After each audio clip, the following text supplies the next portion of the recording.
جب کوئی ملک دوسرے ملک کی سرحد پار کر کے حملہ کرے تو دنیا خاموش نہیں رہتی، لیکن جب بھارت نے 13 جولائی 2025 کو میانمار پر خفیہ ڈرون حملہ کیا تو نہ عالمی میڈیا نے شور مچایا، نہ اقوام متحدہ نے کوئی اجلاس بلایا، اور نہ ہی میانمار نے اس پر احتجاج کیا۔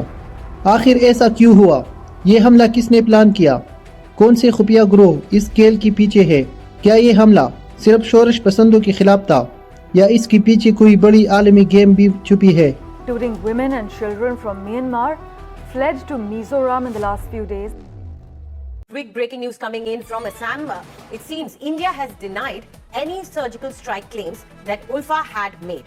13 جولائی 2025 صبح کے وقت بھارتی میڈیا نے بریکنگ نیوز دی۔ بھارت نے میانمار کے اندر خفیہ آپریشن کر کے شدت پسندوں کی کیمپ تباہ کر دیے۔ حملے کی خاص باتیں: 100 سے زائد ڈرونز کا استعمال، جنگلات میں چھپے شورش پسندوں گروپوں کی خفیہ اڈے نشانہ بنائے گئے، ULFA-I کا اہم لیڈر نیان عاصم ممکنہ طور پر ہلاک، NSCN-K اور PLA کی کیمپوں پر بھی حملے۔ بھارت نے کوئی باضابطہ بیان جاری نہیں کیا، صرف دفاعی ذرائع نے معلومات دی۔ یہ سب شروع کیسے ہوا؟ شمال مشرقی بھارت ایک خطہ جو جغرافیائی طور پر بھارت سے الگ تھلگ ہے۔ یہاں 7 ریاستیں ہیں جنہیں 7 سسٹرز کہا جاتا ہے: آسام، منی پور، ناگالینڈ، میزورم، تریپورہ، اروناچل پردیش، میگھالیہ۔ یہ خطہ ثقافتی، نسلی اور مذہبی طور پر بھارت کی باقی حصے سے مختلف ہے۔ یہاں کی اکثر اقوام خود کو بھارت کا حصہ ماننے کی بجائے علیحدہ شناخت رکھتے ہیں۔ 1947 کی بعد سے ہی ان ریاستوں میں علیحدگی پسند تحریکیں چل رہی ہے۔ کئی تنظیمیں بھارت کے خلاف مسلح جدوجہد کر رہی ہے، مثلا ULFA-I آسام کی آزادی کے لیے، NSCN-K ناگالینڈ کی آزادی کے لیے، PLA منی پور کی آزادی کے لیے۔ یہ گروہ بھارت میں حملے کرتے ہیں اور پھر سرحد پار میانمار میں جا کر چھپ جاتے ہیں۔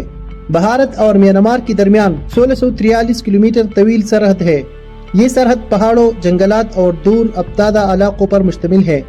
اس کا بڑا حصہ ناقابل نگرانی ہے، اس لیے شدت پسند گروپ آسانی سے آتے جاتے ہیں۔ 2021 میں میانمار میں فوجی بغاوت ہوئی، جس کے بعد وہاں خانہ جنگی شروع ہو گئی۔ ہزاروں افراد نے سرحد پار کر کے بھارت میں پناہ لی، جن میں چین قبائل، میانمار کی نسلی شورش پسند اور بعض اوقات شدت پسند گروپوں کی جنگجو بھی۔ یہ پناہ گزین بھارت کی شمال مشرقی علاقے میں آ کر مقامی آبادی میں شامل ہو گئے۔ اس سے فرقہ واریت اور نسلی کشیدگی میں اضافہ ہوا۔ منی پور کا بحران اور نئی کشیدگی: 2023 سے منی پور میں خانہ جنگی جیسی صورتحال ہے۔ یہ قبائل اکثریت میں ہے۔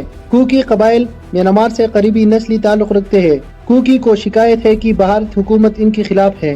فسادات میں 260 سے زائد افراد ہلاک ہوئے، 60,000 لوگ بے گھر ہوئے۔ بھارت کی انٹیلیجنس نے دعویٰ کیا کہ میانمار کی باغی گروہ منی پور کی فسادات کو بھڑکا رہے ہیں۔ اس آپریشن میں کیا نشانہ بنایا گیا؟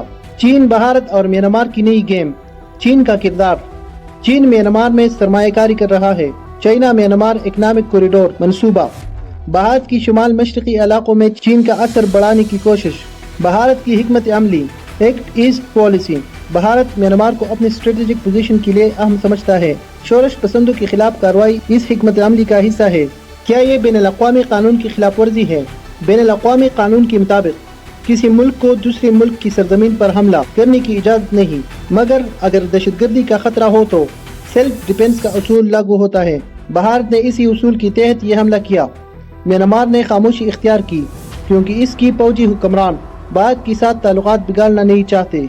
تو یہ تھا بھارت کی میانمار پر حملے کا مکمل پس منظر۔ یہ صرف ایک سرحدی آپریشن نہیں، بلکہ پورے خطے کی نئی جغرافیائی جنگ کی شروعات ہے۔